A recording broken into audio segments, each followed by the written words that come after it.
Oh shit. Guys, did you hear about Ryan Reynolds? No. Oh, shit. He was the best.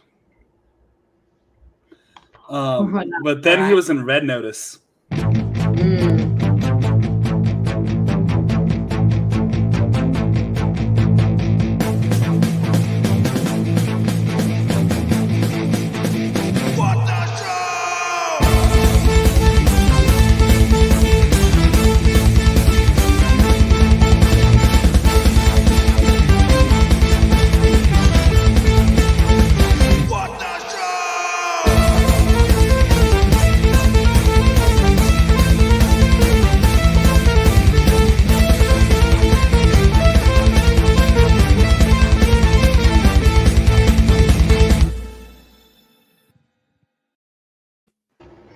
Quality. I'm still just as into it as I was when it debuted last week. What is Juice doing? You guys switch it. Should you guys are bad? I didn't sell the thing. I don't think. I think you sold it pretty well. It wasn't as good as last week's cold open. I'm gonna be honest, but it also wasn't terrible. So there is that. There's things. So this is what the show. Justin the Juice is living in a messy hell, and I found my chapstick finally. It's been months. Finally, I'm so proud of you. It was in there all Christmas. Sweet relief. Thank you. I feel relieved. I'm not gonna lie. Thank God. Oh, cheers. How we doing? I'm good. I'm ready to talk video games as the resident non-video game player, really, in this stream this evening. But I have a couple up my sleeve that I have played in my life that I guess you could say made me the person I am today. Made me, I'm gonna save it. But yeah, we have some things to discuss. Absolutely. And so, yeah, if you guys are joining us for the first time, I'm AJ Lancaster. We are a crew of people who host this show. I am one of your hosts. I'm joined by another host. That's Justin the Juice, who just found his chapstick. We have the Deacons, Mike and Bethany. It is us. And we do a thing where we talking bullshit for an hour. Sometimes more. Sometimes more. We'll see. So tonight we're talking about the games that made us. We're talking some video games. We're gonna get into, as AVGN would say, a shitload of fuck with that. And sometimes we have a host, a guest, and tonight we have a guest. This guest you may know from SCN Live as their amazing engineer, somebody who I've basically been co-playing Pokemon Arceus. Sorry, it's pronounced different these days for the young crowd. Y'all Gen Z. But that is Mr. Malcom, whose last name I don't. Welcome to the show, Malcom. Yo. Hey, Malcom. How you doing today, man? Great. Thank you so much for having me. I'm really excited. I'm happy that no matter where I go, I can just force people to talk about video games. I mean, it's a good skill to have, I would say. I went for a good 3 or 4 weeks last April where I was on Mortal Kombat stream just about every night when the new movie came on. So yeah, I get that. I was going to say you went for about 75 days where you played Dr. Mario every day, because we did during the lockdown. We just played. That is true. We had some hardcore Dr. Mario competitions during the spring of 2020 lockdown. Yeah, I actually won a raffle, an online raffle to get an NES Classic. So we have that, and we've had some pretty intense Dr. Mario matches on that. We go hard. Well, who's better? He definitely is. Well, I played it as a kid, so I had a lot more experience than she did, but I did not know Dr. Mario existed until probably, I don't know, when you first got that. It was 4 or 5 years ago? Yeah, 4 years ago. 4 years ago? Sounds right. And he was like, do you want to play Dr. Mario? And I was like, I have no idea what that is. And he's like, it's kind of like Tetris. And I'm like, I love Tetris. And we played it. And then I was like, this is like Tetris, but better. It's also like Tetris with pills. Yeah, basically. And a boppier theme song, you know? Yeah, okay, kids, you like drugs? Here's a video game for you. And then we really went hard during the lockdown. We got very competitive. Probably the only time we were pretty chill, considering we were 2 people in a 1-bedroom apartment for 75 days together. We didn't really ever fight. I still wanted to marry him at the end. But the only time tensions ever got high was in like a heated match of Dr. Mario. It's a true story, everyone. True story. As happens. That's the one game my like grandfather, who's in his 80s now, like that he ever played was. Oh, that's so and of precious. course, it's from the East Coast, so of course he called it Dr. Mario. Yep. And so that was great. But I love Dr. Mario. I think that's recurring. Dr. Like Mario. You know, Mario. Like my parents and like even in some cases grandparents, like Tetris and Dr. Mario are the only 2 games that I know of for people who were like 20, 30 years older than us. Say that they said Mario. Are we all? Do you say Mario or Mario? Mario calls himself Mario. Yeah. All right, I'm Mario calls him Mario. Thank you so much for playing my game. Sorry, I had to do my Jared Leto impression. Great, it just happens. It just slips out sometimes. That was great. Hey, the good future. So before we go too far into it, why don't you tell everybody about the charity? The Big Potato. Hi, everyone. Welcome. It's February. It's Potato Month. We started this month with a potato bracket where we basically crowned the potato champion of the world. And we said, this is the best way to basically cook a potato. Best way to make a potato. We crowned it. I'm not going to spoil it. If you haven't seen that stream, go back and watch it. But anyways, in honor of that, in honor of being Potato Month, I found a charity called the Big Potato, and it's actually near and dear to our hearts because it is located in Central Florida, which is where we are located. Apopka, which is right down the road from Orlando, where we live. As I've said before, if you've ever been to Disney World and you were like, man, all the cities around Orlando have weird names. How do you pronounce them? It's pronounced Apopka. Anyways, basically, it's called Big Potato because Apopka is often referred to the Big Potato because of its original Native American name, which basically it stands for potato. Anywho, the charity is really cool. It helps with a few things. One is maintaining Florida agriculture and history. We're not just theme parks. We are a real estate sort of kind of, I don't know. It's a swampland where people do meth, let's be honest. It also is all about puppets and making puppets and putting on puppet shows for children to educate them.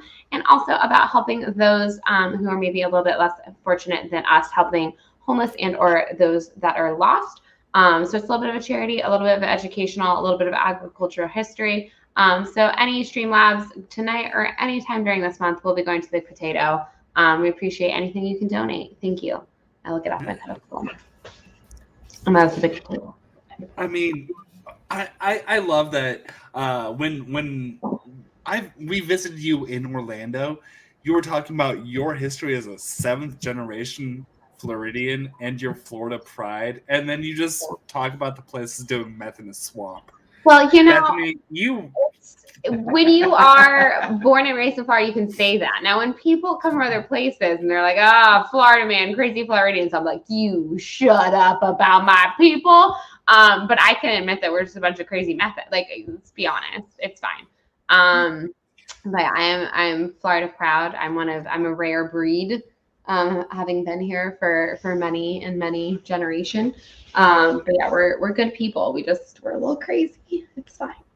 It's fine. So video games. Video games, y'all. Let's talk about them. Thought. So tonight is the games that made us. When we talk about, the stuff that shaped our favorite, like our pop culture taste, our interactions with people, because we, some of us were, myself included, kind of raised by screens. But yeah, from Super Nintendo to, I don't know the whole gaming history of everybody on our channel besides Mike and I both love the original Super Nintendo Mortal Kombat games. That's true. To be fair, I had the what Sega was- Genesis, not the Super Nintendo. What to was be fair. everyone's like first gaming system? Like, what was your first? So you know, I put it up as a joke, but it's valid. My first one was a ColecoVision. Nice. It literally was. Those games were so short and so like. I think if a game had 2 levels, it was considered a lot. With how limited those cartridges. It was 4-bit, I think, maybe even 2-bit. ColecoVision might have been 2-bit.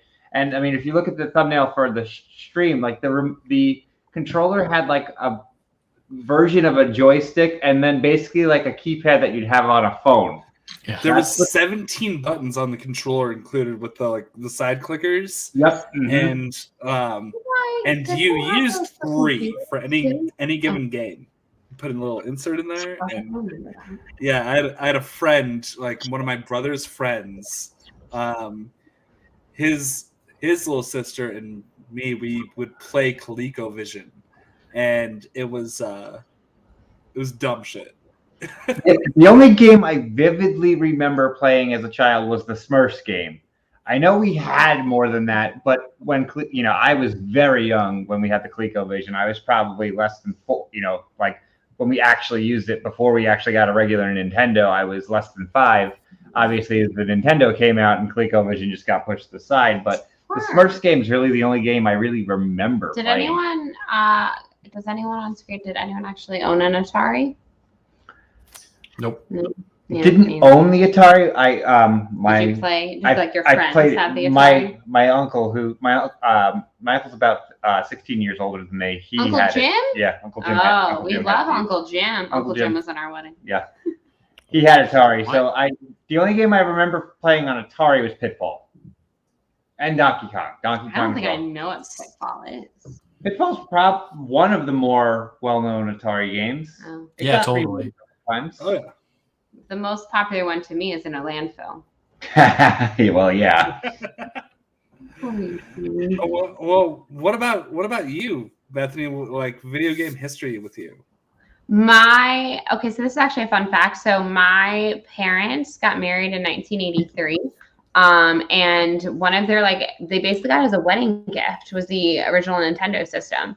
And so they owned it for years, and it was just like sitting collecting dust in our living room. And one day I was like, what is this thing? Because no one in my family was a gamer. I'm also like the weirdo in my family. I'm like the only person who's like properly into pop culture. I don't know what childhood my sisters had, because like it was only maybe in the last 8 years that my eldest sister watched like the original Jurassic Park trilogy. And I'm like, we had the same parents and the same child. Like, I don't understand. But anyways, so there's this thing collecting dust. And I remember being like, what is this thing? And my parents were like, oh, we got it back in the 80s. It was like a wedding gift. And so me and my sisters took it out one day and we're like, oh, we want to play it. And so the very first game I ever played, probably like many people, was Super Mario Brothers. And let's see. Yeah. Mm-hmm. Okay, that's fair. We're gonna get to this. Oh, John. Yeah, so we played Super Mario Brothers. We played the duck hunting game with like the little little thingy, and I think there's like a golf game, and those are the only games that my parents ever had. And then it was like everyone kind of played with it for a little bit, and then I inevitably just moved the Nintendo to my room, and I just played Super Mario Brothers like all the time. Like I was really bad at it, but I was really obsessed with it, and I would just sit there for hours playing it. And then the only other ever gaming system I've ever owned was a PlayStation 2, which I got was when I was in college. And at that point, PlayStation 3 had come out. So that's why I got a PlayStation 2, because it was cheaper. And my mom got it for me because when I was in high school, I became obsessed with Guitar Hero. Like most people that were in high school in like the, early 2000s or whatever, 2008-ish, I think, is when I became obsessed with it. And so I played Guitar Hero Rock Band. That was like my jam. I'm being honest with everyone. I think the first time I ever heard Steve Miller Band's The Joker was because of Guitar Hero. I don't think I've ever heard that song before. And I've loved that song ever since. So thank you, Guitar Hero, for introducing it to me. And then my sister's college boyfriend had a bunch of old PlayStation 2 games. And he was like, hey, do you want them? Like they're sitting around collecting dust. And I was like, okay. So I took them. But honestly, I didn't play like a ton of things. I pretty much just used my PlayStation 2 to play Guitar Hero. And that's pretty much it, except for your classics, we were discussing earlier before we started. We during lockdown played a lot of Dr. Mario and I like Tetris and all that kind of stuff. But those are pretty much my main games. They're the lamest things ever: Super Mario Brothers and Guitar Hero Rock Band. So No, like extremely valid.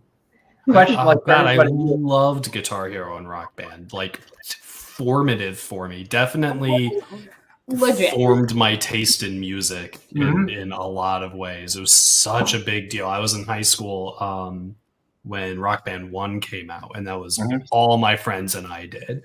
Every afternoon we would play Rock Band. It's like a good game to play with friends, like especially like something like Rock Band. We had like multiple instruments. Like we would just like get together after school all the time at my friend Ben's house and just like play. We'd like our songs that we would like. I was good at drums on like one song, and then I'm good at guitar on another, and we'd all like switch around and stuff. No Sleep Till Brooklyn. That was always one I loved playing. Oh yeah. Joker. Some like other good like Guitar Hero like Rock Band songs. Misery Business by Paramore. We loved that one. Heart Shaped Box was a classic for Heart Shaped Box. Too.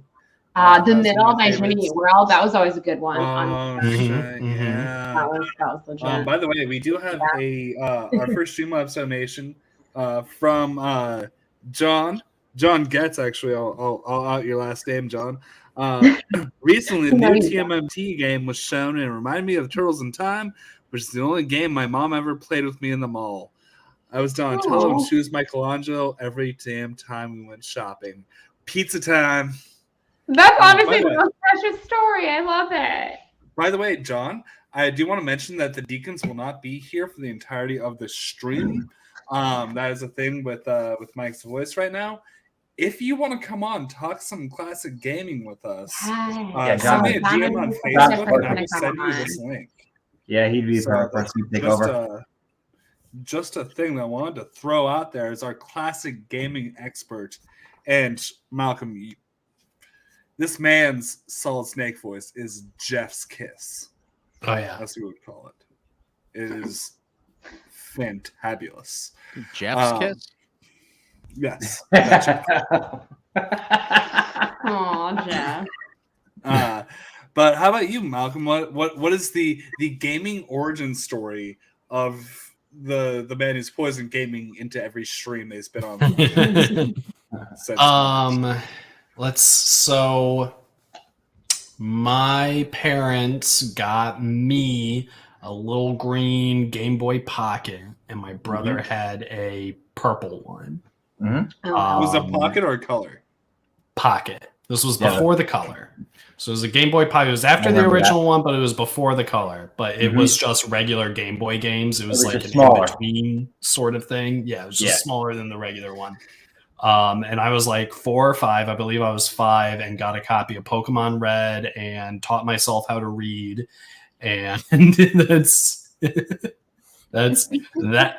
probably the tightest origin. As far as like consoles go, my brother, I have an older brother. He's 2.5 years older than I am, so it was sharing. We had a PlayStation 1 and PlayStation 2. We were mostly a PlayStation household, and then after they'd been out for a while, then one of us would get a GameCube or whatever, a Wii or whatever. But we were a Sony household, which is good because that's how I played Spyro and Jack and Daxter and all those games that I love a lot. That fucking PS1 Spider-Man game behind Justin is like, fuck, I loved that game. I loved that game so goddamn much. Oh yeah. Yeah, that game, I remembered, like, I forgot about it. It was a rental game for my household. And then it was like, oh, that's fun. Then I saw the AVGN on it, and then it was like, holy shit, this was part of my life. Now, learning to read through a video game, for me, is actually really, really relevant because of Final Fantasy VI. 3 as it was originally released for the Super Nintendo. I have 2 siblings that are older than me. Yeah. And because of that, like, I wanted to know the story of the game that they were playing. So I kind of like, they read it aloud to me and I started piecing stuff together, right? So one of the first words in the English language I learned how to recognize from reading was the word fire. Do with that what you will. Okay, I'm not sure if to this day your reading comprehension has gone well, because I can't help but notice that you're wearing a Super Bowl champions hat of the team who did not win. So when you went online to read what you were ordering, what happened there, bud? I didn't order this online. It just Here's the came to thing. you. No, I got it shipped to me.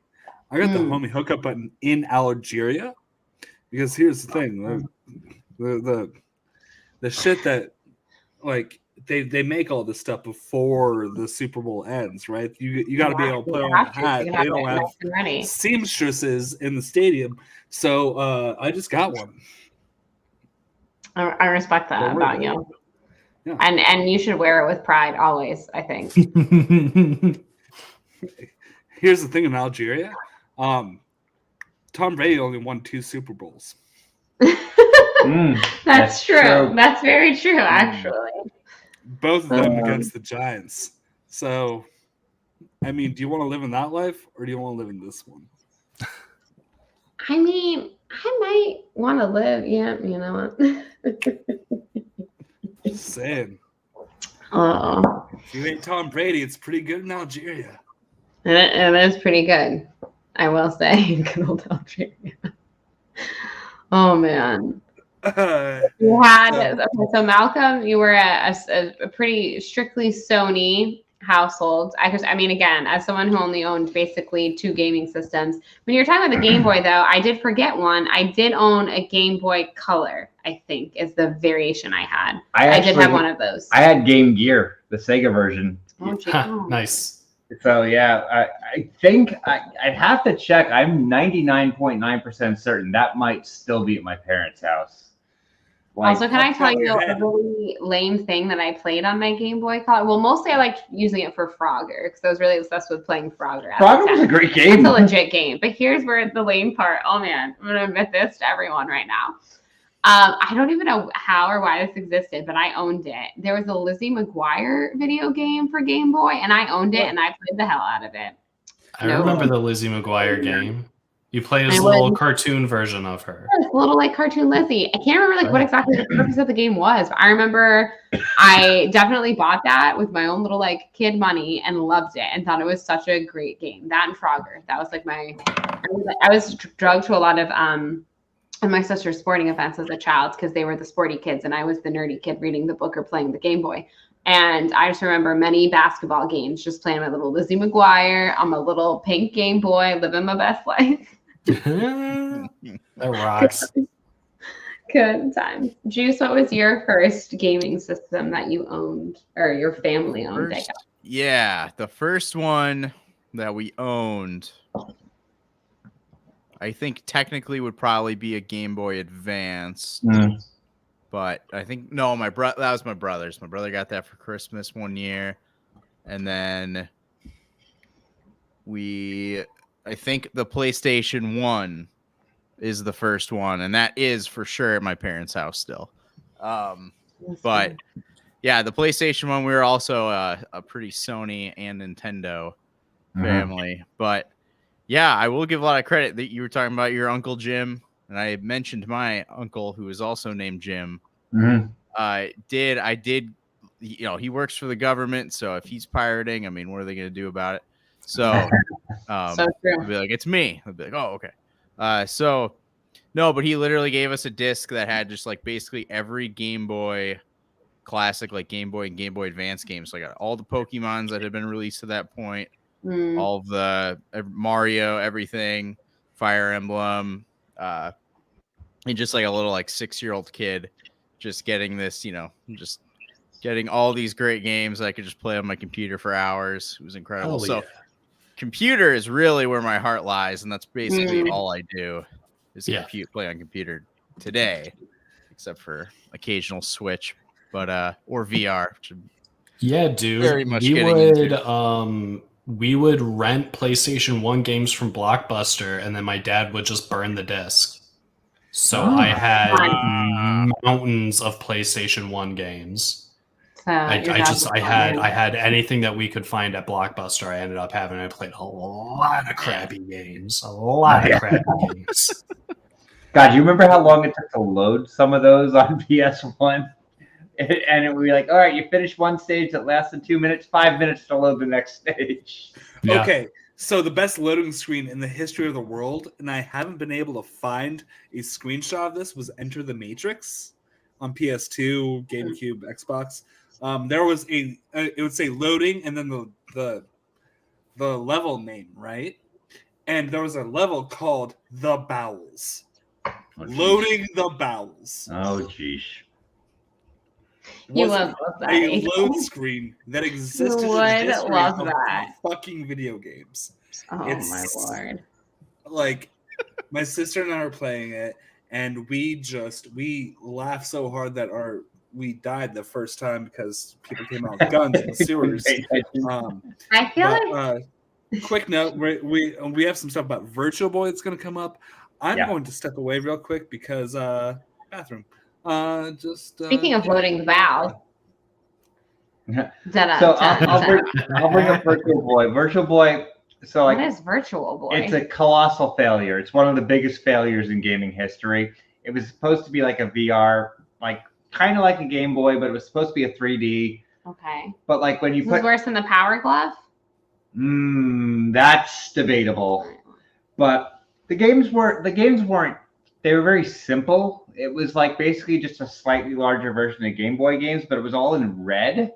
So all of the graphics were in red and black. That sounds terrible. Some of the sports, like if you were playing the tennis or the bowling game, they weren't terrible, but just about everything else was. Yeah, like Wario. But Yep. it was this big thing that would sit on a little tripod, and you would Yep. set it up on like a table or something, and then lower your face into it. Exactly. That sounds terrible. Nintendo took a bath on it. Like, People did Nobody that. liked I got one of those for so cheap because they didn't sell at all. And Nobody wanted it. yeah, I mean, again, the sports games were fine, but everything else was just ugh. That sounds. And then they brought it back. They did the 3DS, and it was dope. It was great. Right. Well, the Virtual Boy, if I'm trying to remember exactly, give or take, what was that, about 97, 98-ish? I don't remember exactly. 95. Probably I think earlier. I just For saw. Virtual Boy, earlier. That's when like the I just PlayStation googled 1 it. came out. 95. Because it did not, like, Nintendo lost so much money on that system. I believe it. And for all the hits Nintendo's had, it has had a lot of misses. Oh, my claim to fame. Oh God, this would be better if I could remember his name. The Mario guy. Wario, Luigi. No, the guy who created them. What What is his name? Miyamoto. Yes. Yep. I met him once, briefly, kind of. He came into our venue to have a big, basically the day that they were finalizing plans for Universal Parks to acquire the rights for Nintendo. He, of course, was one of the people that came in to sign away said rights, and there was like a business meeting. They were discussing plans for things, and I was one of the people who greeted him and entered him into the building to make that decision. So that's my claim to fame. And I just remember all the like really big gamer nerds in the losing their minds. building losing their minds that he was there. And I thought it was cool because again, one of the only video games I've ever played is Mario. But I was like, oh, I didn't know who he was until people told me. But that's Well, that's fucking cool. that is pretty legit. So I've seen him in person. I've spoken to the man. He seemed very pleasant. Again, very brief interaction, but I basically was telling him where he needed to go. But he seemed like a very nice man. That theme park, like the ride itself, I've seen like the ride throughs. It looks okay, but the just walking into that land and seeing everything from That's really cool. From Mario just coming to life. I'm excited. I'm gonna lose my mind the first time I walk in there. Oh yeah. Oh yeah, like when you go to like Galaxy's Edge or the Avatar world, and it's like, oh my God, I'm really here. It's real. So Malcolm, I did like my to think first that was trip it, to yeah. any major theme park this past year for Halloween Horror Nights. Just tell me a little bit about it. My first ride in any Disney park ever was Rise of the Resistance. This is a true story. That's true. We really set the bar high. We're like, everything's going to be a disappointment. Yeah. Now. Seriously though, that shit's a life changer, man. That's the best thing that's ever happened to me. It's going on. It's a really good ride. It was my second favorite. This is my area of expertise here is theme parks. While we're discussing theme parks and video games, what's again, obviously AJ, well, but you did some of them at Universal. What was everyone's favorite video game game ride? Sort of like your Toy Story, Midway Mania, got Buzz Lightyear, you've got Men in Black. Oh, ones that you shoot something and it gives you a game ride. Web Slinger is not California Adventure. It's definitely not that one. I'm going to be honest with you. That ride kind of sucked. Six Flags St. Louis had a Scooby-Doo boat ride where it was a dark ride, and it was 4 people in a boat, and they all had a big plastic gun that there were little colored targets all placed around. And it was cool. You'd hit a target, you'd get some points, and it would change from green to yellow. And if you hit it again, you got more points. And it would change from yellow to red. And if you hit it again, you got even more points. You would go through this whole, there was all these different Scooby-Doo monsters, animatronics running around and stuff. And every once in a while, you'd see Scooby and Jaggy do something silly. Does it still exist? It's gone now. Oh, it was really, rad. St. Louis, you suck for taking that away. That sounds great. Six Flags St. Louis has. I'm surprised it's still open. It still exists. Real quick, we did get a $5 donation from William Harold saying, "AJ, where can I get a Lions Super Bowl champions hat?" So Doctor Strange and the Multiverse of Madness comes out in May, and that does not exist there either. Nah, maybe. There are how many millions of possibilities? There's one. 14 million something. There's no Lions Super Bowl. There is one. No way there's a Lions Super where the Bowl. Lions have one Super Bowl. 506. There's one. I'm just saying. So that's the one. That's the one chance. That's how you beat Thanos. Your donation. Lions make it to the Super Bowl. That's the one. We will say that the Lions have won the Super Bowl in some multiverse, in some universe. Juice, what is your favorite game ride that you've been on? I know you haven't been on all of them. You've been on a couple of them. You've been a few. I'm not a big fan of that style. Game ride? That's fair. Of the game ride.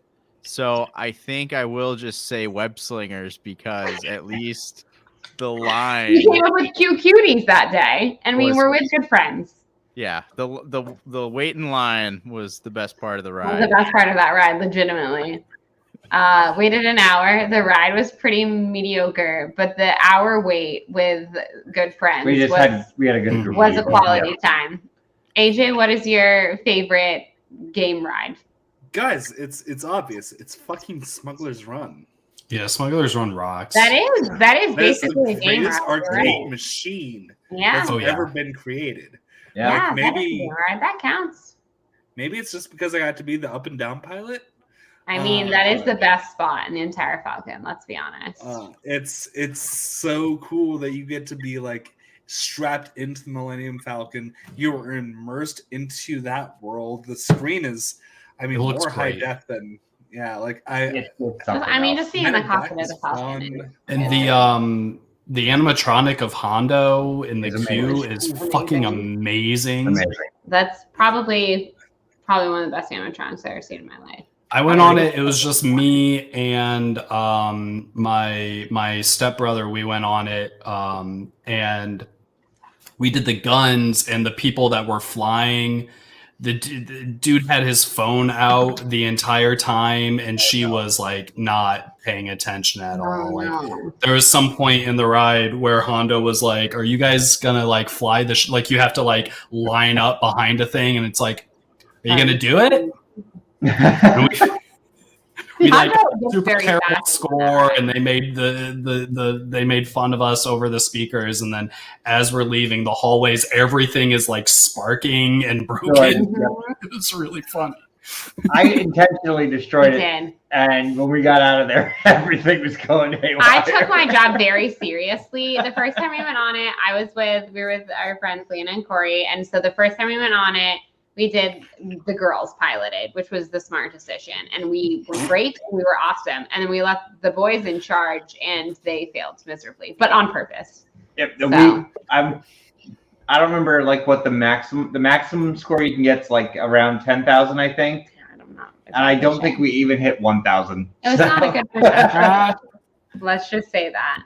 I will say my favorite gaming ride, it might be a tie. Is that cheating? Whatever. I'm going to do it. I'm going to tie it. One is Men in Black because I think it's great. 10 out of 10. It's a great ride. The theming, the pre-show, the animatronics, the fact that I maxed out on it once is also maybe why I'm putting it up there because I got a perfect score on it once. But it's really great. Every HHN, I spend a lot of time there because I don't like going into houses. So he goes into houses and I just improve my score on Men in Black. So that one's a great one for me. It's a classic. I'm also a sucker for Toy Story Midway Mania. I love that ride. It's great. I saw a post recently, like, hey guys, it's arm day. Let's go ride Toy Story. Because like seriously, like I get like an arm workout from that ride. It's so bad.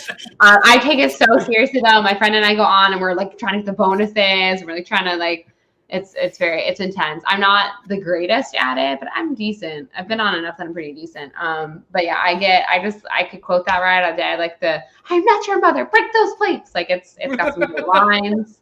It's just got some great. It's fantastic. So that one I would say. So yeah, my favorite Disney one, and my favorite Universal one. I think those would be mine. Well, the thing about like Men in Black is because of HHN, there's a better opportunity to experience that attraction absolutely shit-faced. Oh, yeah. Yeah, the drunker, the more fun. You do, if you hit it, I learned this once from a guy I rode it with, because he got one. And I was very sad that the day I maxed out, I did not get one. You can get a sticker if you max out. So if you go back to the ride attendant and let them know you maxed out, and they happen to have them in stock, he said that's the problem. Sometimes they don't have them in stock. They will give you a sticker, basically commemorating you maxing out on the ride. So if I ever do it again, I'm gonna be like, "Where's my sticker? I demand my sticker. I need a prize, damn it! I did a thing." My goal and mine. Have you guys done that new Ratatouille ride yet at Epcot? Mm-hmm. Yes. How fucking dope is that? I love it. It's adorable. My big thing, you don't know this about me, Malcolm, but everyone else on streams, probably most people in the chat know this because I talk about it ad nauseum, is theme park smells. I have a list of my favorite like theme park smells, and so I'm very disappointed. Like the one thing I don't like about Galaxy's Edge is they did not hit me with a smell. Like no ride has a smell. The land doesn't really have a smell. Like what I love about Flight of Passage is like how it immerses you. You've got the smell, you know?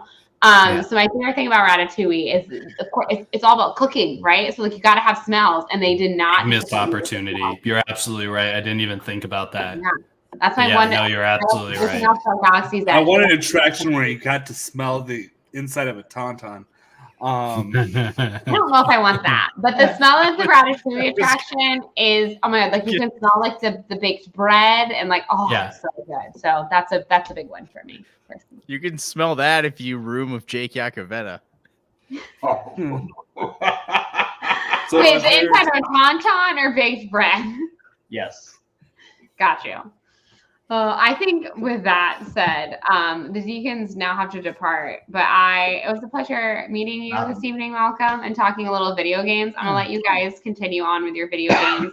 We're gonna rest this one's voice so he can go to work tomorrow, and have a voice. But anyways, everyone, have a great night. Keep on keeping on. Do those video games, and we'll see you all for the Cobra Kai tier list. Plug that, gentlemen. On Sunday. Cobra Kai. Yes, On Cobra Sunday. Kai. Cobra Kai never dies. Yeah. We'll see you then. I'll see Thanks, you guys. then. Bye, guys. Have a good night. Have a good stream. Okay, so like Pokemon, right? Mm-hmm. You came in with Red and Blue, and you said you were like 4 or 5 years old. Who I was think your it was first 5. starter? Who was your first one? I picked Squirtle because everybody else is picking Charmander. Nice. So I had a cousin who had yellow already, right? Mm. And I knew, okay, Brock, you want like water or all that, and then I It's like, well, by the time I hit Surge, I don't want water, and then grass is 4, and then I was like, it's gonna be harder. So I started with Charmander, and I got so mad at myself. Like, because I knew the anime before I knew that, and then I had my cousin who had the game. But like Pokemon kind of stayed with me. Did it stay with you? I know that you're playing Arceus. I'm playing Arceus. Juice, are you playing Arceus, or is there something wrong with you? No, Pokemon stayed with me in the sense that I just keep playing the games that I grew up on. I have not really played anything new. What's your favorite one? So when I got that thing, so I got all the games from my uncle, and that had so basically all the Game Boy Advance games, so or Game Boy included. So yeah, Red was the first one I played. Red and Sapphire was what I mostly played. So it's like those two are both right there for me. Nice. And then I played Diamond and Platinum on the DS. I don't think I ever really played anything after that. I've played some people do the cheats or they'll mod the old game. They'll take the format of the Game Boy game. Yeah, the ROM hacks. The ROM hacks, yeah, and put all the new ones in. I like doing that. Yeah, like Pokemon Uranium, and those are really cool. All that weird stuff. Because you can keep the same format, which I like, but it's got the new Pokemons. Because I did keep collecting cards for a while, and so I'll play the trading card game online every once in a while. So I had a decent deck. They're coming out with a new Pokemon trading card game online client. It looks really, really cool. Really? I like the current Pokemon trading card game online. It's definitely serviceable, but I'm excited that they're moving. Yeah. They're going to make their own Hearthstone or something like that, right? Their own Magic. Okay. Oh, nice. Yeah, okay. if they have that, then I'm cool. so in. I haven't really messed with Pokemon the TCG since I had it on a CD-ROM they get with the initial starter pack. You remember with the that? holographic Machamp? Oh yeah. Yep.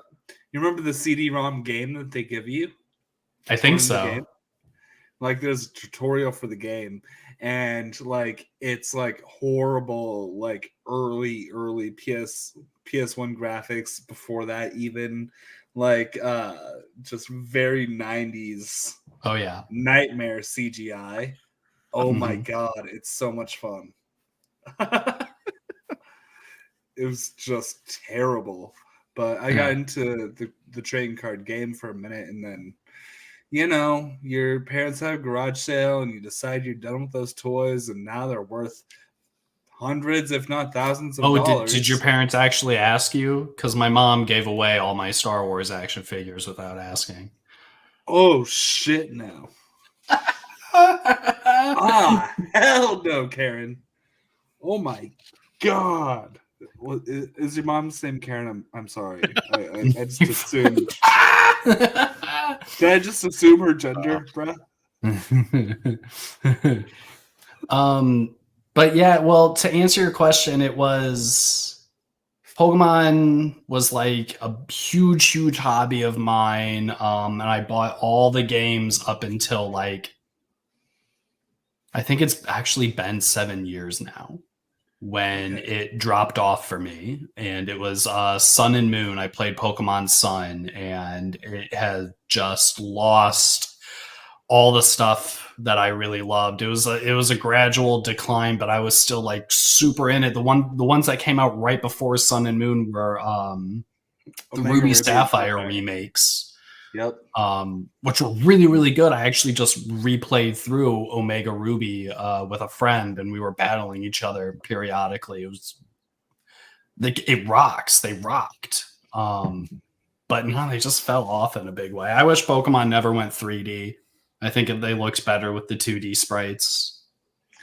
Yeah, there's no way to do that number of models very well in the 3D world in the current technology.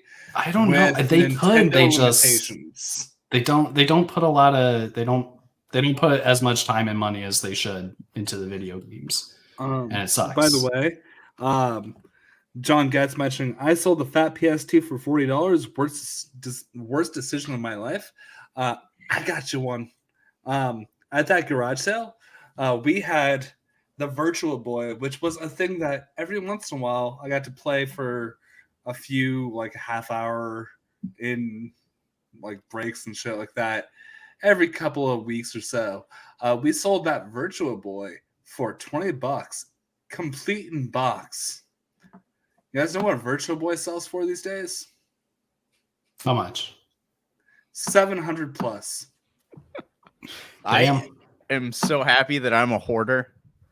Like, I own my broken PS3. Like, I'm not gonna get rid of that. It's like, do you guys know how many copies the Virtual Boy sold? Can we play this? Can we play over under? Play over and under. Okay, so over under is no 1 million. Is this easy. domestic sales or is this international? Total sales. Total sales. You can Google this. Don't Google it right now. I'm going to give you the over under. Jesus Christ, Juice. Did you already see it? You can see my hand. I can see your sunglasses, Roka. So Malcolm is on the Skybound email chain. So we're going to go over under 750,000 total sales of the Virtual Boy. Under. I'll go over because it's probably like 751. Under. 740. No, okay. That's I'm still surprised. Yeah. But like it's like a collector's item, like snap it up kind of thing. So look at this terrible piece of history. Yeah. I mean, the tennis is great. Like Virtual Boy, like Mario Tennis on Virtual Boy was fun. Objectively fun. Well, those were the two games. It was Mario Tennis and Wario's Woods, right? That was basically it. Okay, we didn't have Wario Woods. We had Mario Clash, which was like kind of like a 3D version of just Mario versus Donkey Kong kind of shit, right? And then we had Red Alarm, which was a third-person pilot fighter shooter in the vein of like Wing Commander. Cool. Yeah, it kind of looked cool at the time, but you think about it and like it's all like red grids. Yeah. Oh yeah, it looks significantly worse than that wireframe trench run arcade game. Oh no. Oh no. Which I loved. I fucking love that arcade game. That was ported to Saturn. That was the Why Don't You Learn to Fly one, right? Yeah. With the lady's voice. Oh shit. We're coming back to AVGN again. How does that happen? You can't escape him. Yeah. Around every corner, James Rolfe is looking at you. What a shitload of fuck. Oh, but okay, so there's a franchise that Juice and I connect with. I want to see if you're familiar. Fire Emblem. I love Fire Emblem. Okay, so what's your entry point for Fire Emblem? The first Game Boy Advance one, but the one that I really, really, really loved was Sacred Stones. Man, I loved Sacred Stones. That was a huge deal for me. Sacred Stones, it made so you could grind and like make the characters you like. The split storyline was super cool, and yeah, it had monsters in it, and that was a big different thing. That was really neat. So I'm kind of weird. I am actually part of like the borderline toxic Fire Emblem community. That's like super into like permadeath and like you go hardcore and shit like that, right? Yeah, that's kind of where I'm at. It's like, yeah, man, these can be the hardest games you would ever play if you have that are still accessible if you don't have a great reaction time. Still, they're super difficult. They've made them way easier, but Three Houses feels like it's for babies. Honestly, it lets you rewind time and stuff, and it's perfect for me. I'm a pansy. I'm sorry I said it was for babies. But... I don't play. Because I don't put that much time into video games. So like having to like restart the map 100 times just is like would kill me. I'm the kind of person that can find a lot of enjoyment in hitting my head against a brick wall until I make a hole. That's why I play Dark Souls. I don't mind it. Right. I like that for certain things, for certain games, certain scenarios, puzzles, but like, yeah. Usually I'm playing, it's more of a turn my mind off. I'm just kind of playing it while I'm watching a movie. Just don't want to have to think too hard. But did you play Awakening on the 3DS? That one is excellent. I feel like I'm not crazy about the dating sim stuff. I feel like when that was really introduced in Awakening, it was done super, super well. Because the characters that you would pair together, spoilies, there's like a time travel thing in the story. The characters that you pair together end up having kids, and their kids come back from the future as adults. And you get them as units in your party. So like who you put together kind of shapes the characters that you get later in the game. It's super cool. But also, it's definitely easier than Three Houses, in a way. Awakening? Oh yeah. If you don't have my beautiful boy Caspar, without Caspar, then Awakenings might be harder. But I think I literally deleted the Caspar. Oh shit! Image that we had last week to make room for. And then do you know how to break the game with Caspar?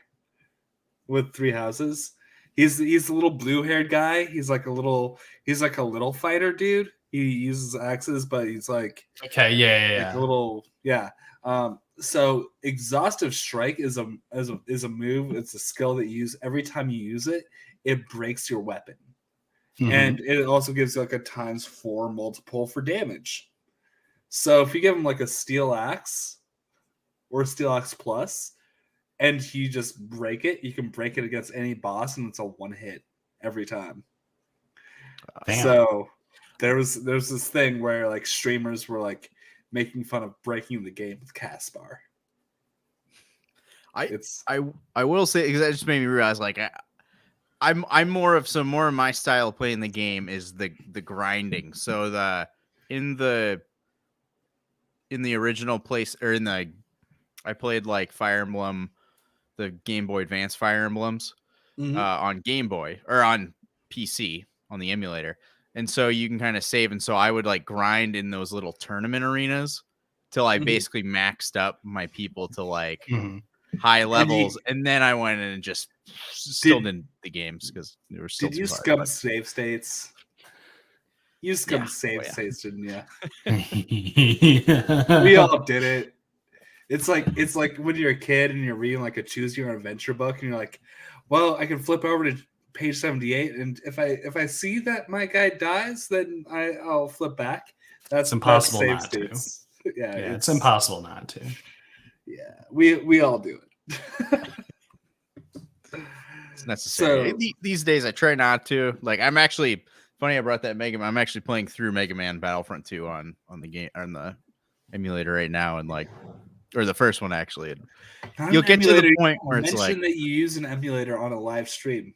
It's from Nintendo. It's from 19. He's got the game right there. It's legal if you own the game. Okay, it's right there. My uncle that gave it to me works for the government.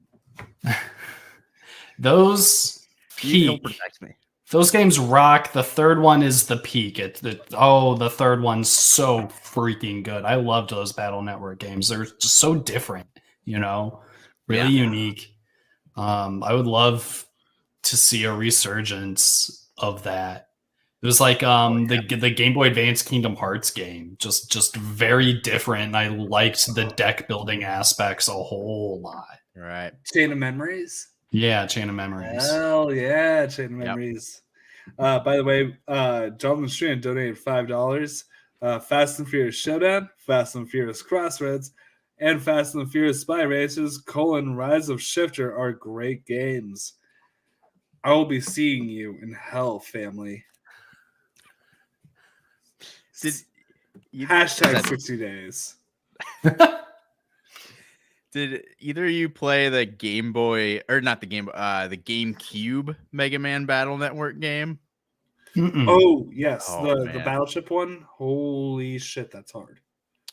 That's the hardest 2D Mega Man game ever. The one on GameCube?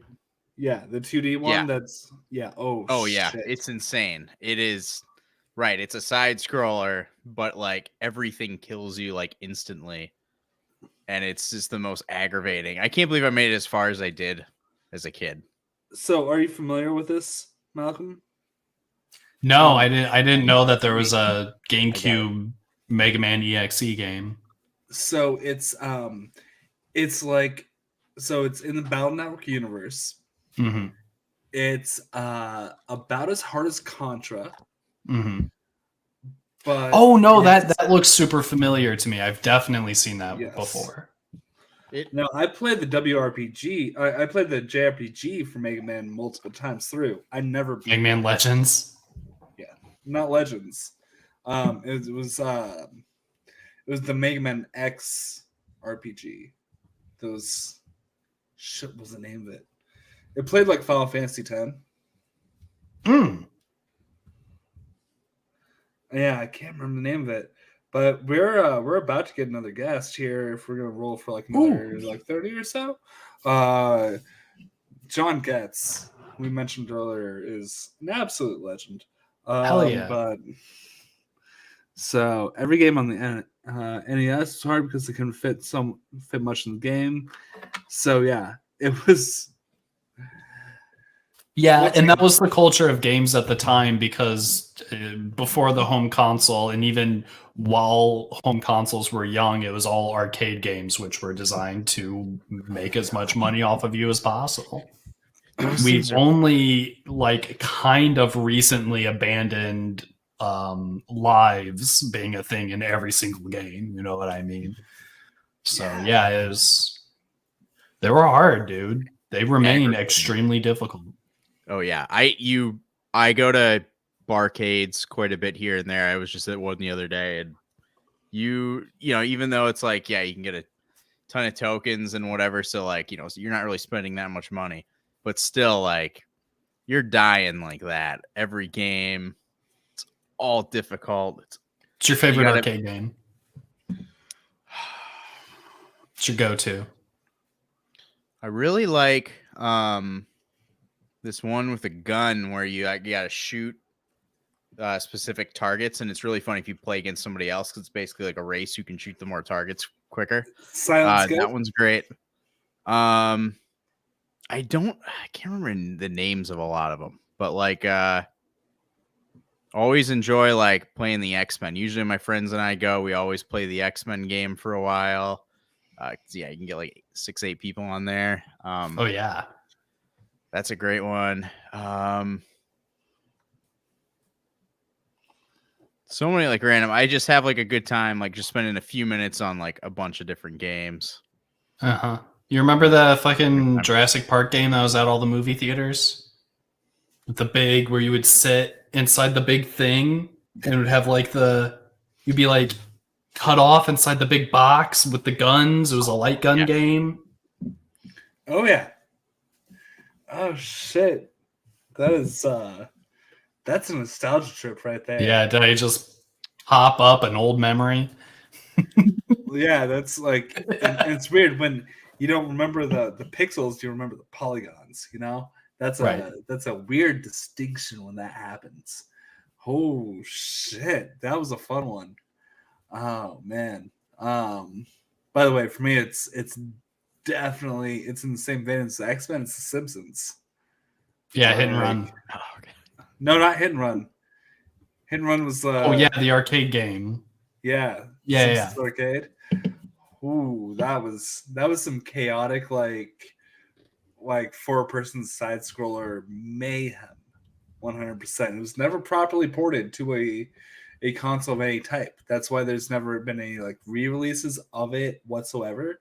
It was never actually properly ported to consoles, so you could only ever do like a MAME emulation of it, and that's well, call their lawyers kind of thing. So yeah, Simpsons Arcade lives eternally just in arcades. Kind of cool. That's right. Yeah. How about you, Malcolm? What's your favorite arcade game? Maybe Galaga, but not when it's Galaga Miss Pac-Man. The standalone Galaga that lets you shoot as fast as you want is more fun for me. Maybe Burger Time, and then that vector graphics trench run game I was talking about.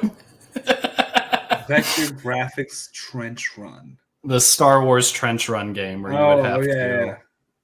Oh. I was trying to think of there was actually like a V named. It was between Atari and Nintendo Entertainment System that there was another vector graphic trench run game that wasn't Star Wars though. Oh shit. Star Fox looked like that. It was kind of those graphics. It looked worse than Star Fox, but kind of the same. God, I'm gonna have to do the thing where I Google it.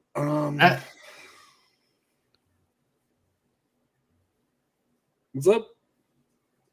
You ever play Super Star Wars?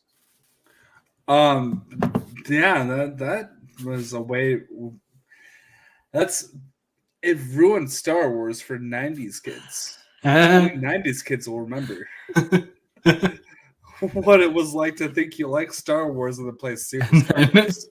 And then Super Star Wars just pulls you into the fucking ground. Yeah, you want to talk about hard games?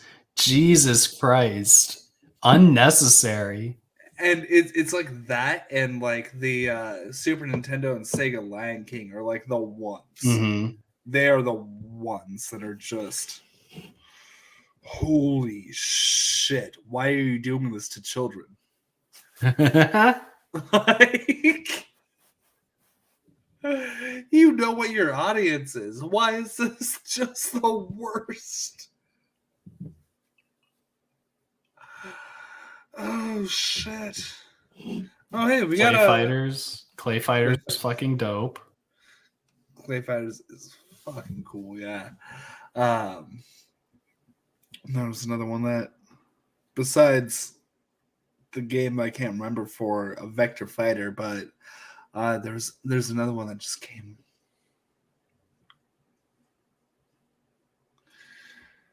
I don't know. Maybe I'm getting old. I really enjoy the Tapper, that because you mentioned Burger Time. Tapper is, it's like you literally got the little taps on there. It's that was a ton of fun. You ever do the flat one, the like bar one? Have you ever seen the arcade machines that they're not standing boxes, but they're flat? You can set your drink on it. They'll be like Pac-Man or whatever. Few of them. Yeah. I've done Tapper, and it had the okay, gotcha. The levers and everything on it. It was really cool, really fun. Yeah. There's some good. They do like I don't know when they made this. I'm assuming it was like pretty recently, but like 3D Pac-Man, like a 4-player game. Just basically like 4-player Pac-Man. Like that's a ton of fun to do. Well, there's that Pac-Man Battle Royale. Pac-Man 99. Yep. Oh, okay. When they did, like, I wish the Pac-Man 99 and that the Super Mario 35. I wish those were still active on NSO. Like, if you could still just go on and do that, I think that'd be Yeah. something that maybe people would buy into your, year-long service for Nintendo Switch Online instead of like having a really shitty N64 emulation that we could have beat in 1995. My God, I just want to play Paper Mario and I want it to work. Yep. I've never played Paper Mario. You ever play Paper Mario? I still haven't. Do you play Super Mario RPG? Oh, hell yeah, I did. Fuck, I love Because- Super Mario RPG. Gino. Where's Gino in any Where's of the fucking Super Mario? I'm sure it's a Squeenix owns it, but there's a bunch of Squeenix characters in Smash now. Why not Gino? Cloud is in. If Cloud is in, then we should get Sephiroth Gino. fucking Sora. Come on, Yeah, well, and Sora. give us our blue boy. We missed it. We wasted like 10 minutes of a fucking Nintendo Direct on Sora like a year ago, so let's not talk about it. But fucking Gino, let's bring him back in. He should be somebody that I want him in Mario Kart. I want him in fucking Mario Golf. By the way, the only two video games that exist in the modern era. Juice, he's aware of this bit. It's Fire Emblem and Mario Golf are my only two video games anymore. It's somebody's like, well, I want the Steam Deck. Does it play Fire Emblem or Mario Golf legally? And that's my answer, because like that's what I'll buy something for. Like I do I want a PS5? Sure, but it doesn't play Fire Emblem or Mario Golf legally. It's true. Did you play this game called War Groove? I have it. I have not played much of it. My cousin, who's a big Fire Emblem fan, the son of the uncle that gave me all the games, was like, "You got to get this game, War Groove." Son of the uncle, so your cousin, My or cousin. like I was just clarifying that, like, so you know where he's, what cloth he's cut from. Just upholding the verisimilitude of just the lore, making it very clear. Malcolm, you are the Today. second person to ever say the phrase verisimilitude on this stream, and for that, you get a gold star and an invitation to come back whenever you would like. Holy shit! I am so happy with you right now. Can you believe somebody talked about verisimilitude and it wasn't about a fucking Marvel movie? Oh my god, I am so happy. It's the Dungeons and Dragons thing. It's verisimilitude and non-Euclidean are my buzzwords. Haskell dropping hashtag R&B. But yeah. Holy shit, I am so happy. That's how I explain why dumb sci-fi is dumb, like Red Notice.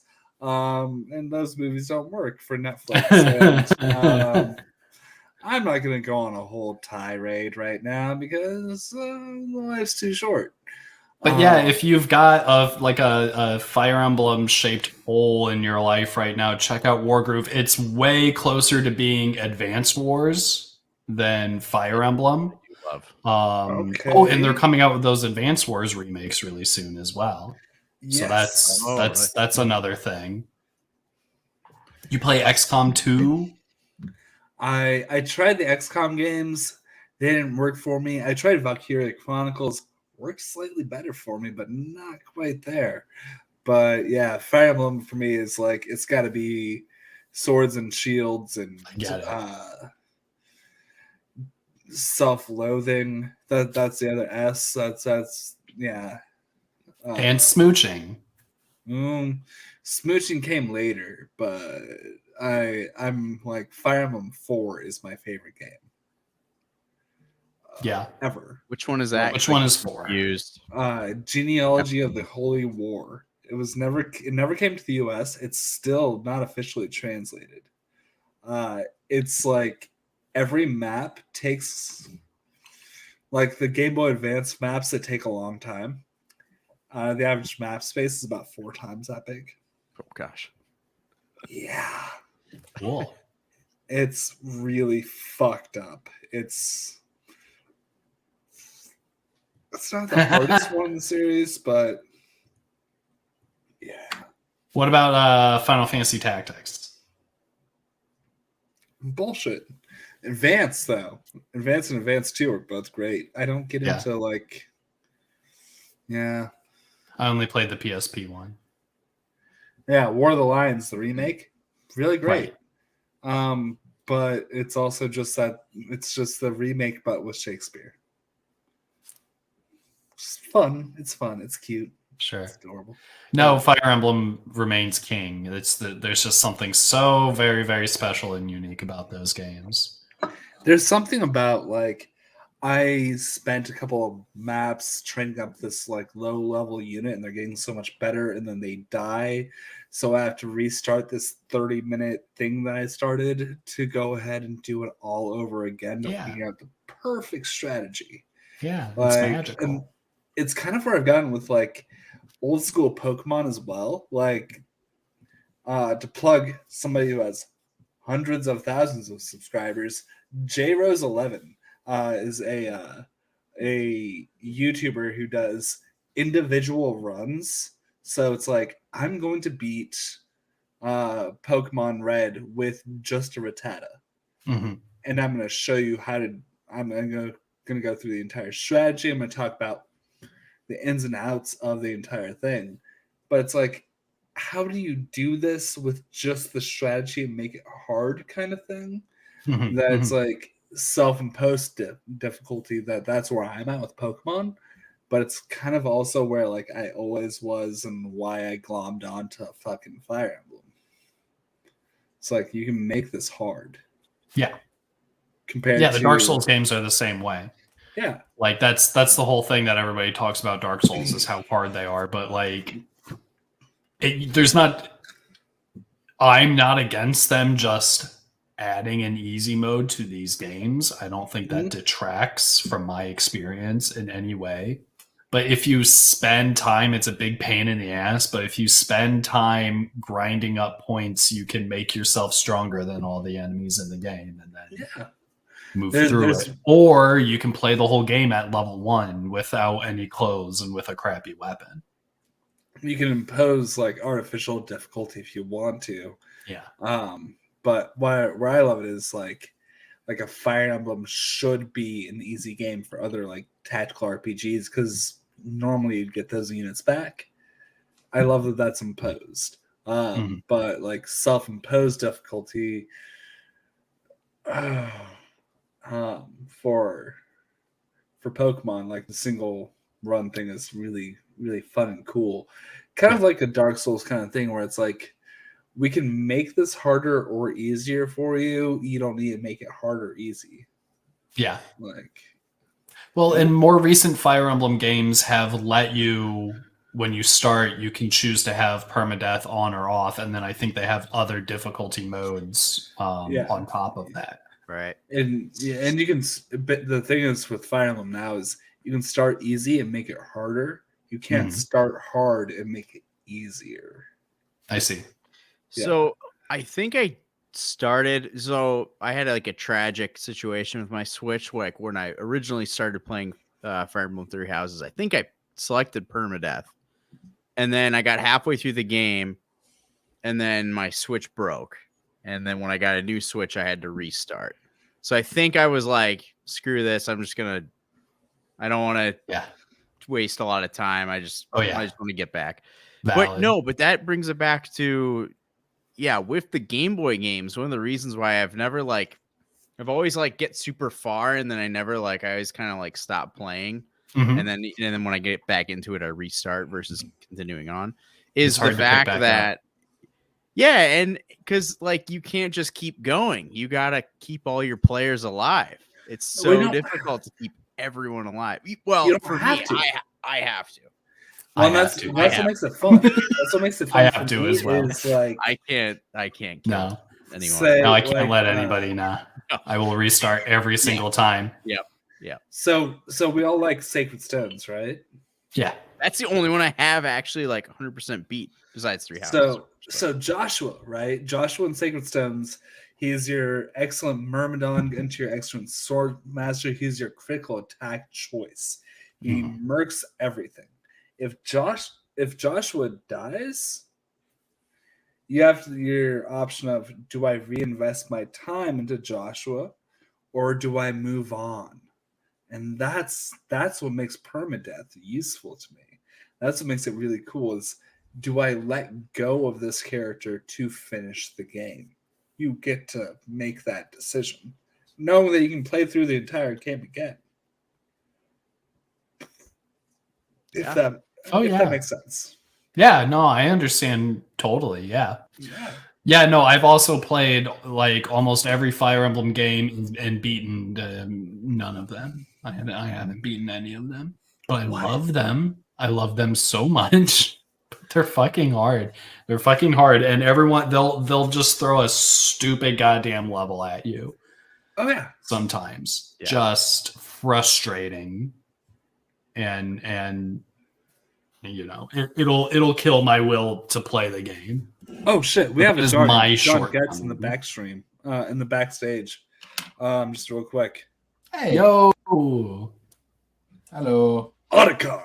Sorry, I had to read you in. I'm gonna ask you to do it every time that I see you. I've snuck into the What the Show broadcast. I think they might have noticed me. No exclamation points yet. John Getz. Funnily enough, I didn't play one of those games until the third one, which was a prequel, so it sort of worked. Kinda, yeah. So here's the thing about like fucking Metal Gear Solid, right? So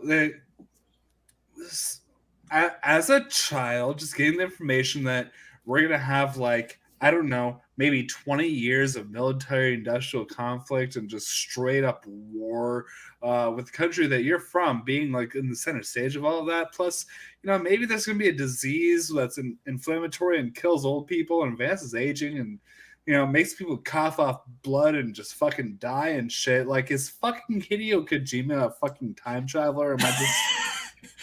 Dude, Death Stranding hit harder when you played it at release. I'm pretty sure that when that released is proof that he's a time traveler, but I'm pretty sure that you have to have the context of like all of Metal Gear Solid and military industrial complex and a fucking virus called Foxdie that's just kind of like COVID like. Well, and just the internet and misinformation and everything. Like in Metal Gear Solid 2, which released in 2001, he had this whole speech near the end of it about there's going to be so much information that people will retreat into their individual bubbles of information and they'll know what. And I'm like, how? Prolific. Yeah. Too spot on. You listen to it now and you're like, this can't be real. Metal Gear 2 is a fucking fever dream. The end of that game is insane. Yeah, I had a stroke playing Metal Gear Solid 2 when I was 12, and I never woke up. Did you make it to the Fat Man? No, I had a stroke at the end, and I never woke up. That was my favorite. The rollerblading guy, bald man, who's drinking a glass of wine, saying "laugh and be fat." Tells you like really important shit about the Heisenberg project. Holy shit! The entire thing is a warning against nuclear proliferation, and we're all kind of what's happening in the Ukraine. We don't talk politics in the show. Sorry. Sorry. Same thing that happened in the 1800s, Russia invading the Crimean Peninsula. That's Crimea River. Joke, but speaking of Fire Emblem, isn't that permadeath? Oh, well, that's always relevant. Which the GameCube ones took place in like Crimea, and there was a Crimea River. Yep. That is the thing. Are we sure that wasn't just a pun on Crimea River? I believe it was. Okay. Trust me, like the entire thing with the Crimea Peninsula is just Justin Timberlake trying to stay relevant. The two series that I feel like I've missed out on that I've never actually played are Fire Emblem and the Ace Attorney games. I'm like, that's Christ. I've been playing the feels most like its recent humor Ace is Attorney. right up It's there. fucking awesome. I love Mhm. those games. Every time I see clips from them, I'm like, this humor is literally like, Yeah. I laugh out loud every time I see a clip. I should just play these games at some point. But then I look You at the should. backlog. They have the HD versions of it's the first 3 Phoenix Wright games are on Steam. Totally worth it. Really fucking good. I'm getting a gaming PC this year, so I'll catch up on a lot of those that were not available outside of Nintendo before. Just because I have such a backlog that I could never justify getting another system. So I should get a Nintendo, and then I'm like, there's a whole stack of PlayStation 4 games I haven't even gotten to, so I probably shouldn't get another system. It's the eternal struggle. Yeah. But like, how many of those games are Fire Emblem or Mario Golf? I don't know. I haven't played them yet. In your current backlog, not the backlog you could add to. How many of those games in your current backlog are Fire Emblem or Mario Golf? I don't think any of them are actually called that. I'm not sure. Well, then you can put any game into one of those bins, right? So like, oh yeah, golfing with Metal Gear Solid. mascots Is that total Fire Emblem or is that thing. Mario Golf? Which bin do we put that in? I think Metal Gear Solid is more of a Mario Golf. We'll put it in the Imagine Mario Metal Golf. Gear Solid Golf though. Like you'd have rolling tanks down a golf course. No, you gotta do a thing like Jackass the movie where you get up in the cardboard box behind somebody and you just Oh god.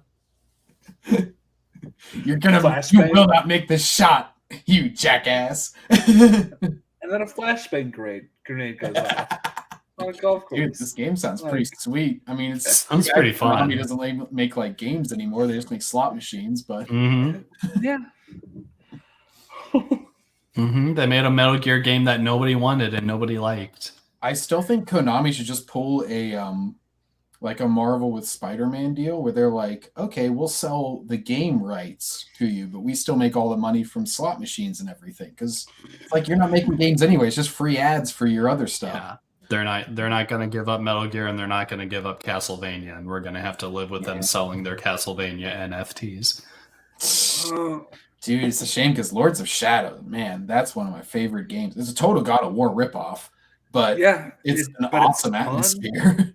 I liked all the handheld Castlevanias, the DS ones, Dawn of Sorrow and Portrait of Ruin. I actually really enjoyed. So did you see that they did the re-release for the Game Boy Advance ones? Yes. I did, yeah, like Circle of the Moon and whatever. Yeah, which I found those through emulation. Mm. Now I own them legally, so I think I'm allowed to say that. On limitedrun.com. Or just have an uncle that works for the government. They're doing a release. Let's see. I already ordered the one of like the classic 4 for the NES and Super NES. And then they're doing also a release just recently of Symphony of the Night and I think the Sega Genesis one, whichever one that was. But they're doing them as like, it's called like Requiem or something. They've already released it digitally, like all those games. But they're doing like a physical version. By the way, 2 minutes out for me. Oh. So anyway, Mario Golf. Yeah, Castlevania, that's a Fire Emblem, you know. Smash Bros, that's a Mario Golf. Yeah. Let's talk about Smash Bros for a little bit. That's I mean, are we all pretty big fans of that? Absolutely. Yeah. I mean, so speaking of like childhood stuff, back whenever I was a kid, I had the PlayStation, and my best friend from elementary through high school always had all the Nintendos. Nice. So it was always really cool visiting each other's houses. Perfect because pair. we'd get something totally new. Also around Pittsburgh, there's a really cool store, Giant Eagle, that had a place called the Eagle's Nest for little kids, where they would have game systems and stuff you could play. And parents would drop their kids off there and go shopping. And that was the other time that I would play Nintendo games. Sounds awesome. Yeah. So yeah, Super Smash Bros. It was always like a treat whenever you got to play it because I didn't have it at home, so it was always like, oh shit, oh you're using Fox, you asshole. Just keep reflecting all my attacks because I suck too bad to figure out a way around it. No, that was the best part. It was like, so I technically don't even own this copy of Super Smash Bros. Melee. If you'll see, Ronald Walvert. That's my friend's dad. For a second. My friend that I borrowed this game from, how many years ago? I borrowed this in like 2007. However many years ago was like, oh, we want to make sure that you don't lose track of your games. I'm gonna put my like a little sticker on to like to keep it, and I borrowed it from this kid. Always fun. He never asked for it back. I still Okay, have we gotta have some fun with something. So what do you guys think? Over under for copy of Super Smash Bros. Melee on Amazon. Amazon prices only. Over under 150. Melee, you said? That's exactly where my mind went. 150. I'm gonna say I'll go 200. over. So over under 150. So you got under from Malcom, over from that game sold so much and got reprinted, and yeah, there's tons and tons of them. I'm gonna say the GameCube only sold 21 million overall. Yeah. Now here's the thing. Very good condition. So with manual, are you gonna stick with under 150, Malcolm? Yes. Okay. I don't have the manual Because GameCube is spiked right now, so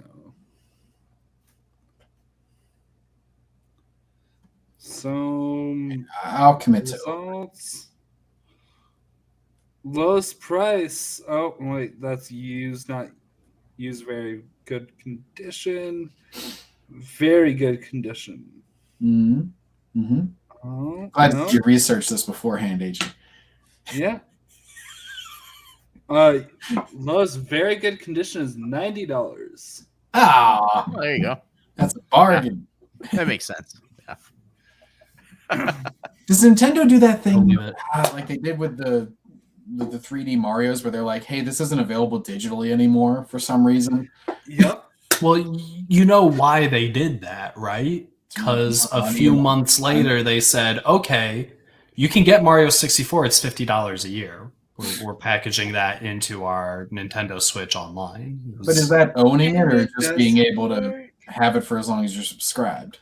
As long as you're subscribed. Yeah, see, that's the BS crap. That's where I'm like, it's super scummy. There's no reason to take a digital title off the market. It's unless you're Final for the Fantasy, sake of it. Unless you're Final Fantasy 14 and you say our servers can't handle the surge of players that we're getting, so we have to stop selling our game because we're too popular. Wild.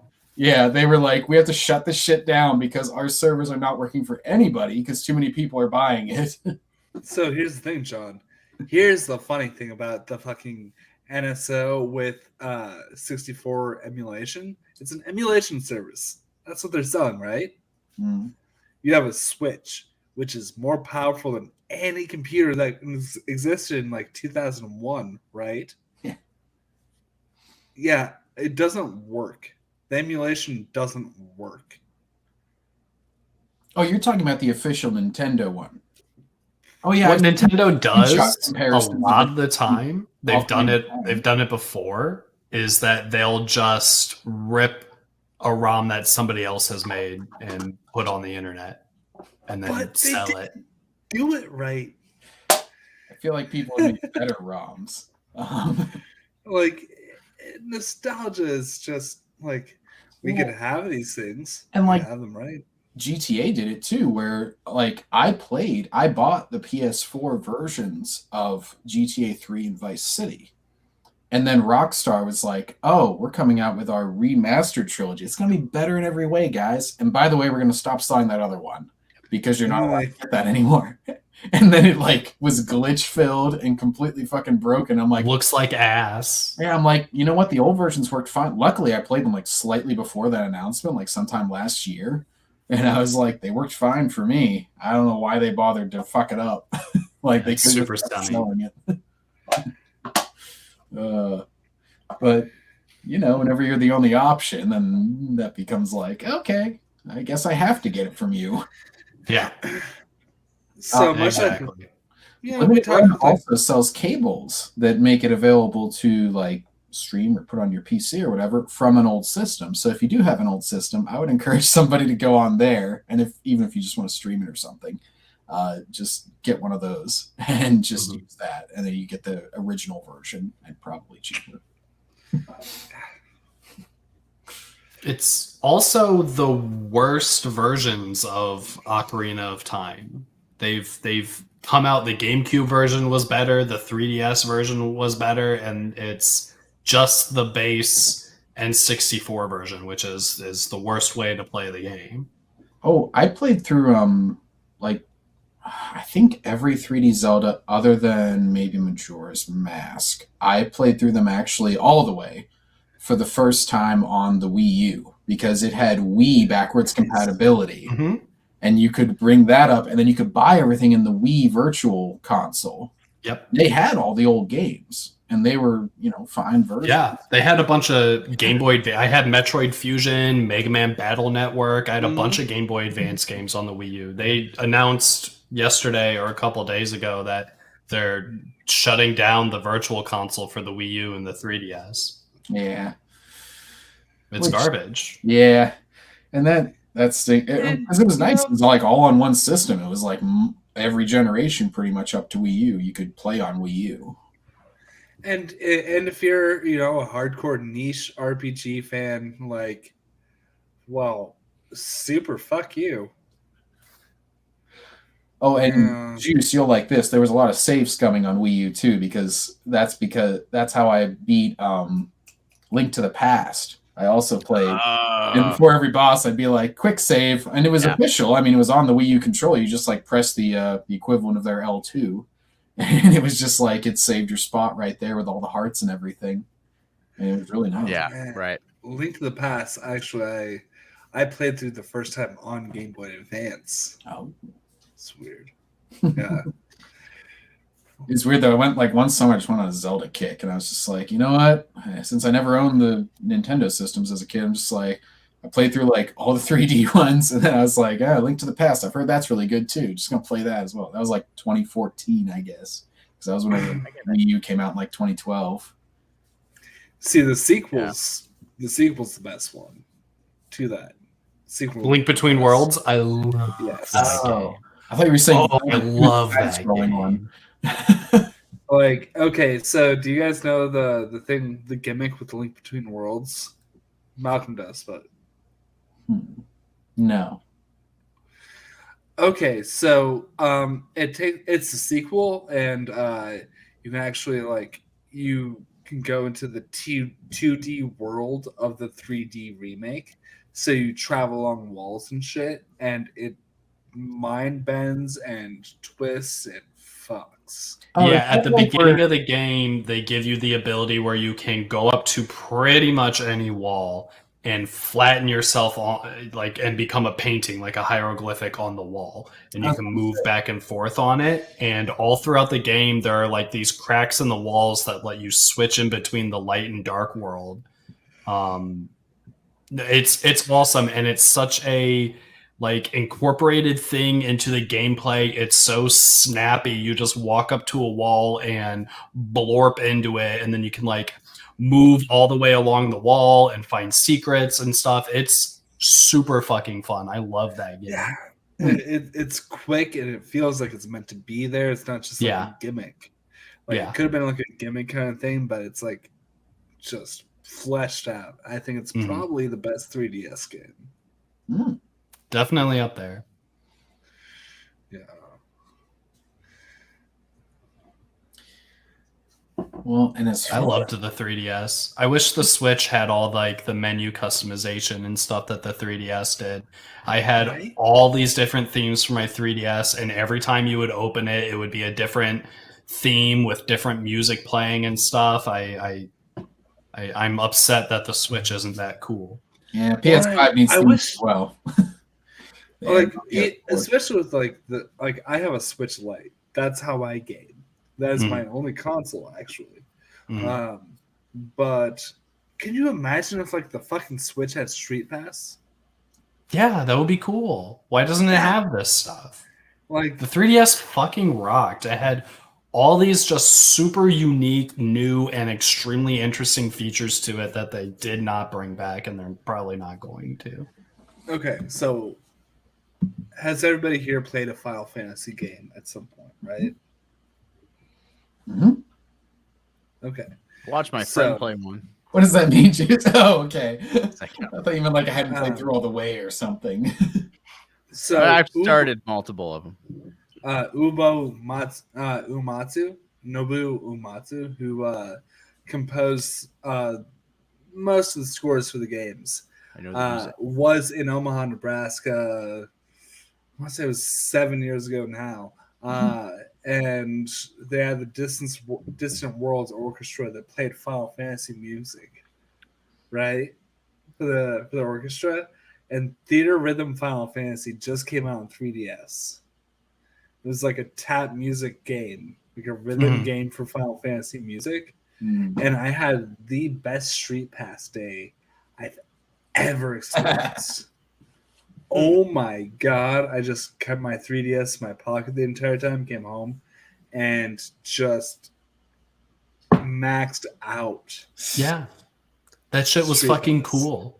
Yeah. That was cool, and they should bring it back in some form. Maybe with the next Pokemon game, they'll give you a thing like the Pokewalker. You walk around, and it'll just automatically interact with other people that have it on them. I loved that stuff. The Final Fantasy guys are the biggest trolls, I have to say, with announcements. Because here's the timeline to how we got to Final Fantasy VII Remake. Was at the PS3 reveal, they were like, here's a demo of what Final Fantasy VII would look like on PS3. It's not a remake, though, guys. And they bother to go and make this We're not going to do it. And then, I think it was, when did that game come out? 2019. So it had to be at least a couple years before that. They're doing a PlayStation Experience event. And they come out on stage and they're like, guys, 20 years ago, a revolutionary game came out. And they show the Final Fantasy VII logo. And they're making this big deal. And then they're like, and we're going to release it again on PlayStation 4. And it was just a port. Yep. It's like, fuck you guys. And, And you can speed it up or slow it down or do whatever you want with the exact You're same putting the thing. PC version on PS4. Congratulations Exactly. to us. And then remember your DUI? Well, here's a game that came out when you were 7 years old. like 6 months later at E3 the next year, they're like, oh, by the way, we actually are making a remake. But first, we're going to announce this kiddie version. And it's like Final Fantasy. I forget what the fuck it was even called. They're like, oh, it's a new Final Fantasy. And they show like these little chibi versions of all the characters. And everybody's like, oh, fuck, they've disappointed us again. They're like, That oh, one and still also we're hasn't making come a out. remake. It still hasn't released. That's the weird thing about that one. And now there's also I haven't played it, and I probably should. It's not like a Fortnite. It's more like a PUBG version of Final Fantasy VII for the first soldier. Oh. That's a thing. Y'all want to play it? Y'all want to start a guild with me? You want to play a mobile game where we do like a mobile PUBG? Yeah? It depends if it's good. I mean, I haven't tried it yet. You want to stream a thing where we just like play soldier, but like soldiers in all capital letters? Right, Like, right. that's It's an just acronym. Yeah. I don't think it's an acronym. No, I don't think it is actually. And they just put it in all caps because I'll be honest. Japanese. My first time playing Final Fantasy VII was in the remake, and most of it didn't make any sense. Yeah. But I knew I So- liked The original game doesn't make a whole lot of sense. It doesn't You're really. probably right I on, like the characters. board. It's so weird. You're like, I really like this Sephiroth character. is not like a good guy, but also you should probably like not get too horny and pass out in a gay club. With like beds and chains and like hot tubs. Maybe don't do that. Unless but you're if fun. you do, well, I mean, if consent. Consent is Did you important. see the Italian? I think it was the Italian Senate or the Italian government basically had accidentally a clip of Tifa pornography play during one of their sessions. Which is so funny. Classy. They were doing a Skype call and they're bringing in all the members, and then all of a sudden that starts playing, and they're just like, hold on, this isn't part of our agenda. But it gets extra funny when you think about the fact that Don Corneo is basically like Louis C.K. as Wario. Yeah. Holy shit, it's meta. It was just advertising for the game, actually. Square Enix just hacked their servers. How many times have we been canceled so far tonight? Countless. God, it wasn't my fault this time. Well, I mean, it's rarely your fault when we think about current events. Anyway. See, that's how you take it. Ladies and gentlemen, that's Malcom the professional.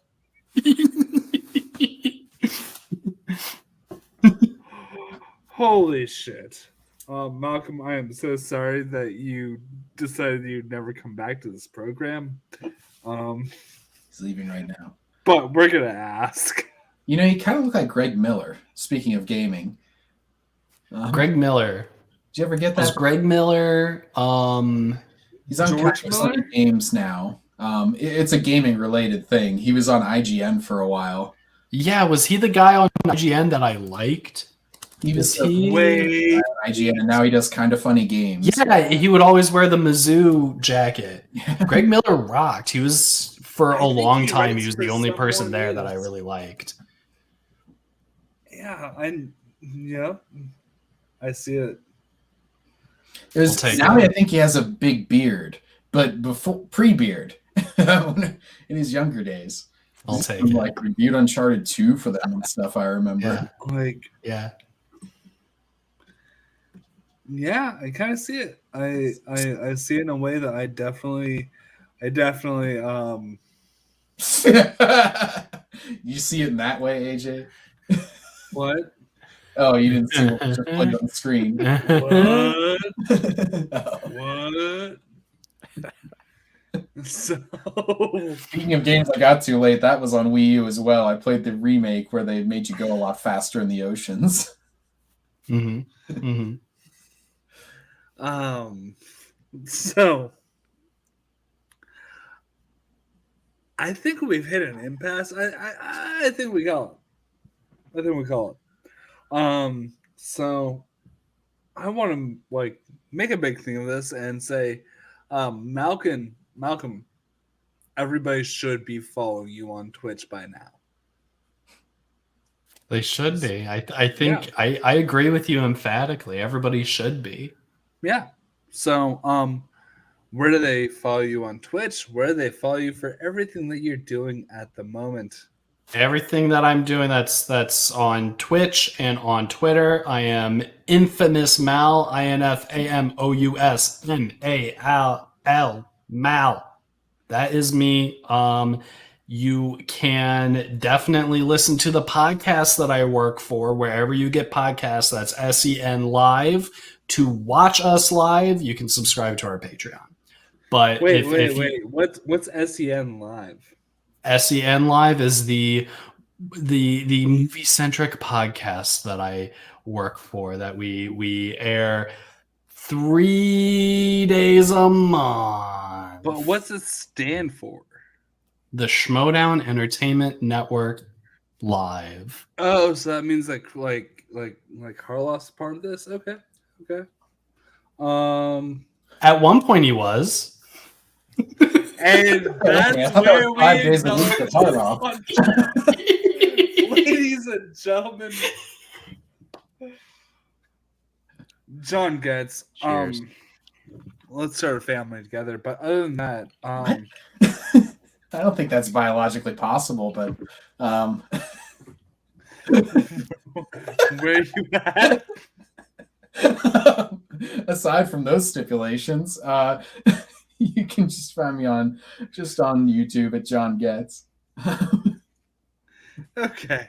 I'll probably be streaming Firewatch right after this. I'm not really tired, so Nice. we're killing time before Horizon Forbidden West comes out officially. I thought you were burning time for that last night. I didn't finish the game last night. I stopped. That's why I'm like doing very small indie games, because I'm like, I don't want to do anything. I don't want to start committing to anything big, because by Friday I'm gonna have to play Horizon. So just like trying to kill little things. I was like, Thomas was alone. Firewatch. Okay. Wait, so is Horizon out now? No, it's coming out Friday, or I'm gonna get it Friday because I ordered it physically. So Okay. I can't like pre-download it or anything. So we'll get it like Friday afternoon, probably sometime. Okay. I Just in the juice. didn't mean to overwhelm you, AJ. I'm sorry. So all I'm looking forward to is our special. Our show next week is taking place on this coming Sunday, so the 20th. Not an official time yet selected, but we are going to be doing the long-awaited and long overdue Cobra Kai character tier list, and it's going to be awesome. I'm rewatching. I started season 4, and I was like, no, I can't do this. I need to rewatch the whole show. Oh, wait, I haven't watched Karate Kid 3 either. I got to watch that for the first time, get back to watching the whole show, and then finally get caught up with season 4. I'm having the time of my life doing this, and I cannot wait to just yell at everyone and also another classic. It's going to be a great time. That's this Sunday. I'm not going to announce any guests on it because nothing is official yet, but hopefully we got some fun guests on it, and yeah, it's going to be a good time either way because we're talking the legendary Cobra Kai. So, like, you're rocking like the beard. I got a beard. I'm gonna have a mustache. You want to have a mustache for it? Do I what? You want to have a mustache for Do it? you want to borrow his facial hair? It's a simple question. No. Do you want to shave down to have a mustache for talking Cobra Kai with me? Because Yeah, sure. Yeah. Okay. So we're gonna do mustaches to talk the '80s, and I'll be rocking the Super Bowl team of the '80s, owned by Boomer Esiason, the fucking Cincinnati Bengals. We talked to everybody. We have our outros, ladies and gentlemen. I think that was what the show. I think so.